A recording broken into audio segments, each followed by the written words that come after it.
Hi guys, good morning. माझं नाव स्नेहल. माझ्या ब्लॉगमध्ये तुमचं स्वागत आहे. आज सकाळी लवकर उठून रेडी झाली आहे.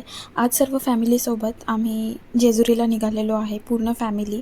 फक्त आयूच्या डॅडा काही आज येणार नाही आहेत, तर आम्ही निघालेलो आहे. रस्त्याने प्रवास चालू आहे. तुम्ही बघू शकता आजूबाजूचा परिसर. या साईडला खूप जास्त शेती आहे.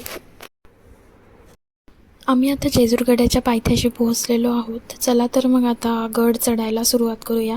तुम्ही बघू शकता शौर्य आणि ताई वरती जात आहेत. मी पण जाते त्यांच्या मागे मागे. गड चढता चढताच खूप सारी दुकानं लागलेली आहेत. काही दुकानांमध्ये तळी भंडार आहे, काही दुकानांमध्ये खेळणी, तर काही दुकानांमध्ये पेढ्यांचा प्रसाद.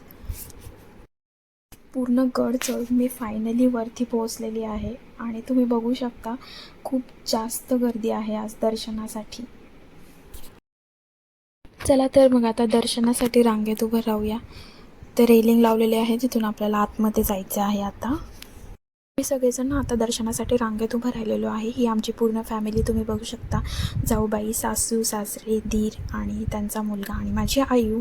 तर आम्ही सगळे आता दर्शनासाठी आतमध्ये जात आहोत. ही मंदिराच्या गाभाऱ्यातली खंडोबाची मूर्ती आहे. सर्वांचं छान दर्शन झालं. देवाला नमस्कार केला, काही इच्छा असल्या तर मागितल्या आणि बाहेर निघालो. मंदिराचा परिसर पूर्ण भंडाऱ्याने पिवळा झालेला होता. आयूसाठी हा फर्स्ट एक्सपिरियन्स होता. आयूने अजिबात त्रास नाही दिला. ती एकदम गुड बनून राहिली होती. मंदिरात देवाची काठी आली होती, तेही बघितलं.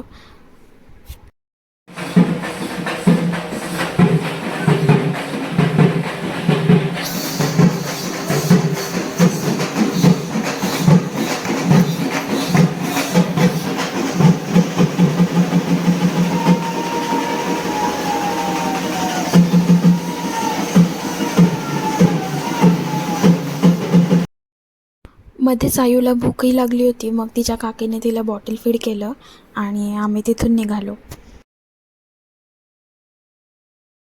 सकाळपासून काही खाल्लंही नव्हतं, तर एका ठिकाणी नाश्त्यासाठी थांबलो.